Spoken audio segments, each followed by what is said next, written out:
بسم اللہ الرحمن الرحیم۔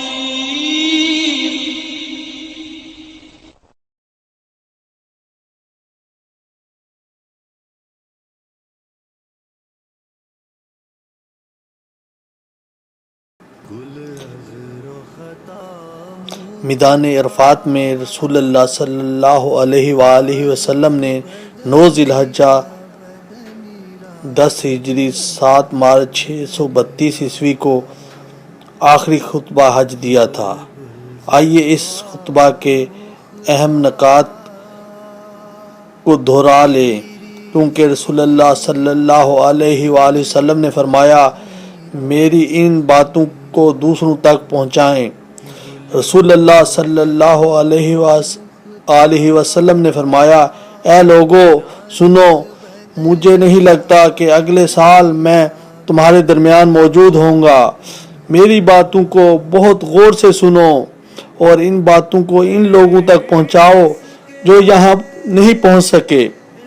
اے لوگو، جس طرح یہ آج کا دن، یہ مہینہ اور یہ جگہ عزت اور حرمت والے ہیں، بالکل اسی طرح دوسرے مسلمانوں کی زندگی، عزت، مال، حرمت والے ہیں۔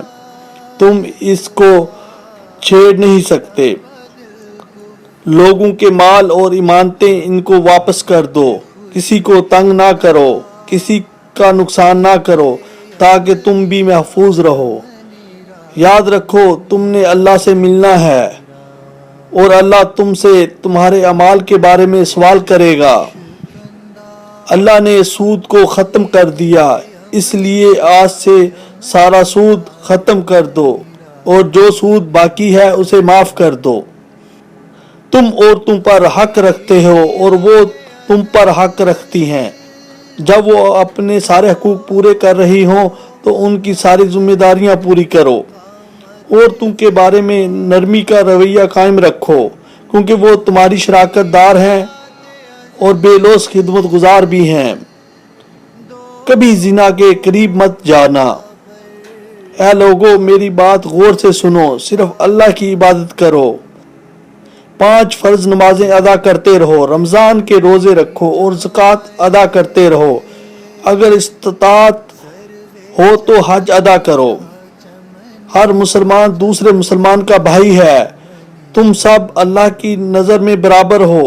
برتری صرف تقوی کی بنیاد پر ہوگی۔ یاد رکھنا، میرے بعد کوئی نبی نہیں آنے والا، نہ ہی کوئی نیا دین لایا جائے گا۔ میری باتیں اچھی طرح سمجھ لو۔ میں تمہارے لیے 2 چیزیں چھوڑ کر جا رہا ہوں، قرآن اور میری سنت۔ اگر تم ان کی پیروی کرو گے تو کبھی گمراہ نہیں ہوگے۔ سنو، تم لوگ جو موجود ہو، اس بات کو اگلے لوگوں تک پہنچانا اور وہ پھر اگلے لوگوں تک پہنچائیں گے، اور یہ ممکن ہے کہ بعد والے میری بات کو پہلے والوں سے زیادہ بہتر سمجھ سکیں اور عمل کر سکیں۔ پھر آپ نے آسمان کی طرف چہرہ اٹھایا اور کہا، اے اللہ، گواہ رہنا، میں نے تیرا پیغام تیرے لوگوں کو پہنچا دیا، اور اللہ ہمیں ان میں شامل کر لے جو اس پیغام کو آگے پہنچائیں۔ آمین ثم آمین۔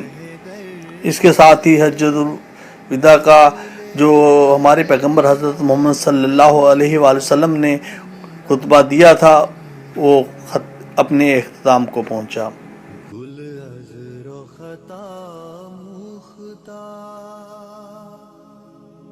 نازک بدنی را بدنی را بدنی را بدنی را بلبل ز تو آموختا شیری سخنی را سخنی را سخنی را سخنی را